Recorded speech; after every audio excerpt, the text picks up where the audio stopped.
l'actualité du théâtre maintenant. Vous allez voir que c'est pas les pièces originales qui manquent à l'appel pour cette rentrée théâtrale. Avec Jean-Philippe Vion, on a choisi deux qui vous feront voyager. Alors l'une est une sorte de, comment pourrais-je vous dire, de Roméo et Juliette moderne. Et puis l'autre, c'est une comédie, alors haute en couleur, avec des sonorités latines. Regardez. Oui, tout à fait. Poésie amoureuse musicale pour l'un et satire sur air de tango argentin pour l'autre. Les deux pièces du jour ont tout ce qu'il faut pour plaire et divertir en ce mois de janvier. La première d'entre elles se joue au Théâtre du Gymnase à Paris. C'est La fiancée orientale, adaptée du best-seller d'Eliette Abécassis, Séfarade.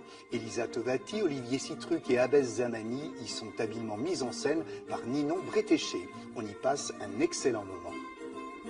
Tu es belle, comme Jérusalem.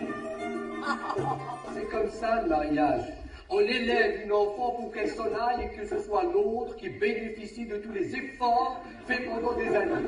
C'est l'histoire d'amour de deux êtres que tout rapproche et pourtant qui ne pourra pas aller jusqu'au bout à cause de leurs origines, de leurs traditions et de leur famille. Tout les rapproche et à la fois tout les sépare. Toujours dans le pathos, dans la sensation, dans l'émotion. Vous, les séfarades, vous êtes tous les mêmes. Et toi, tu es quoi? Ashkénaze, peut-être? Ça correspond à peu près à une humeur qu'on pourrait imaginer être séfarade. C'est-à-dire que forcément, c'est plus. C'est que si on rit plus, et si on est triste, on est plus triste encore. Tu sais, je ne l'ai jamais dit à quel point j'étais amoureux de toi. Depuis cet été, ici, à Mogador, tu te souviens?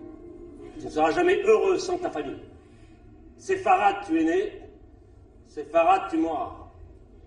Qu'est-ce qu'on va faire, Charles? On va se marier, mon amour. Le ton de la pièce est assez atypique, d'abord parce qu'on est accompagné en musique pratiquement tout le temps. Donc on est en permanence secoué comme dans un shaker entre l'émotion, l'humeur et la joie de vivre et la gaieté. Votre femme et vous n'avez jamais pu me sentir. C'est faux. On s'était fait une raison. C'était pas un type pour toi de toute façon. On parle de la comédie qui suit comme d'un Almodovar théâtral et c'est effectivement le ton donné à cet insolite vaudeville bien latino, adapté d'une œuvre de l'Argentin Javier Maestro par les efficaces Druet et Galeota. L'un en signe également la mise en scène et puis l'autre est l'interprète du rôle titre, ça s'appelle Renata. Sophie Monico en complète la distribution aux côtés de trois efficaces comédiens et tout ça se joue à la Comédie Bastille. Oh mais pardon, mais on va se présenter. Bonjour, je suis Monique. Monique Marico. Mais ici, tout le monde m'appelle Momo. En fait, je suis la mère.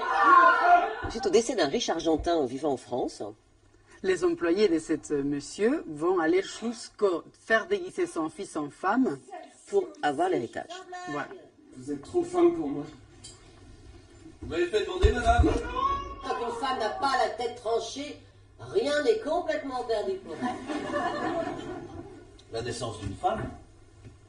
La naissance d'une pute, oui. Jean, le fils de la tenancière de la maison, va trouver dans ce rôle de femme qu'il va faire pour avoir cet héritage son identité, je pense. À partir de ce personnage, il va trouver qu'en femme, il se sent vraiment réalisé. À sa place, surtout. À sa place, voilà. Je te jure que quand la succession sera faite, je serai tienne. C'est vrai?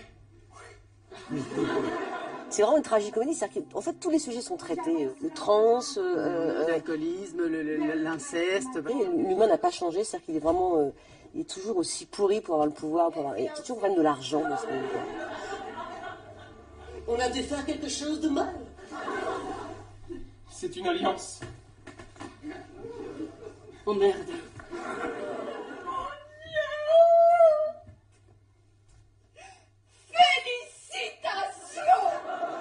Si en ce premier mois de l'année, vous avez envie de découvrir de nouvelles créations originales, ces deux pièces sont faites pour vous.